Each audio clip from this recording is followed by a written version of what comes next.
Whoop, whoop, whoop. What you're witnessing isn't the Upper mating ritual. There it goes. It's the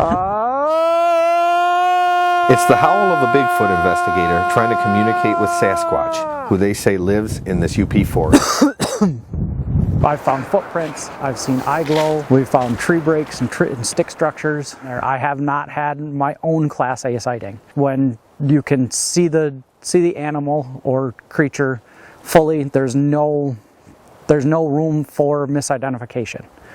When you see it, you know it's not a bear, it's not a person in a suit, anything like that. But that doesn't mean Rich Meyer doesn't believe. I haven't 100% seen something and said, that's a Bigfoot. There's nothing else that can be. Meyer is the founder of the Upper Peninsula Bigfoot Sasquatch Research Organization, which is dedicated to finding proof that Bigfoot is real and living in the woods of Michigan. If I were to have my Class A sighting today, it would be one of the best things that's happened to me other than meeting my wife and my son being born.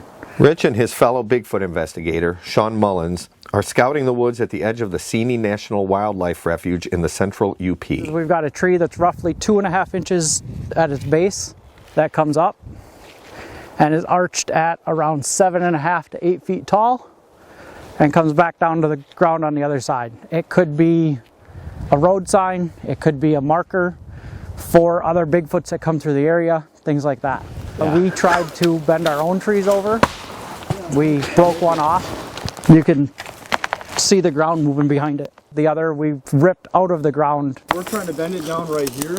And but if you're taller, you can grab it from higher up and you can bend it. This spot is a hot spot because to our north we have 100,000 acres of U.S. Fish and Wildlife Refuge. So there's no human traffic through there. It's basically 100,000 acres of you can't find me because I don't want you to. I've caught glimpses of what I thought was maybe something up there, and other times I've caught what we call stump squatches, which are just stumps that as you're walking by, your eyes play tricks on you and you go, oh, oh no, it's not. When you get bummed out on days like that, when you go out and there's nothing, no sticks, no noises, no knocks? Not at all, because being out here doing this is a whole lot better than being inside of a store doing things retail.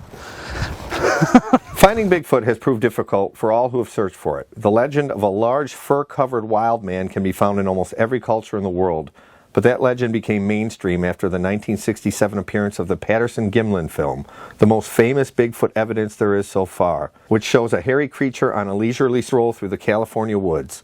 Ever since, there's been an explosion in reported sightings all over the country, including in most Michigan counties. Most of the pictures we have are grainy, blurry pictures, and the theory is that maybe Bigfoot's just grainy and blurry, and that's why we can only get grainy, blurry pictures.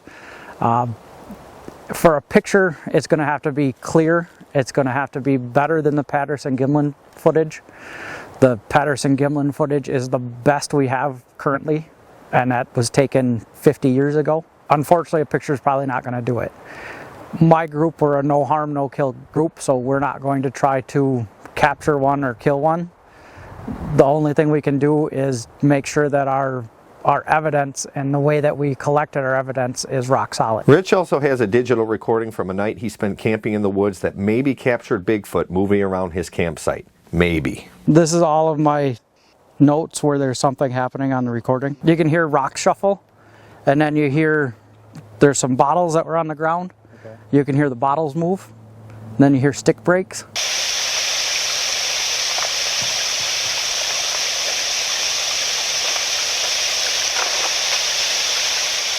Or maybe not. There are a lot of skeptics.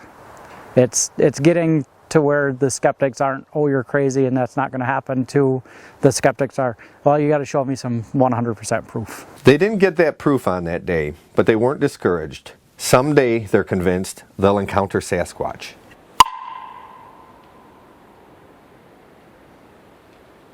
At some point, I go to enough remote places, I will run into a Bigfoot.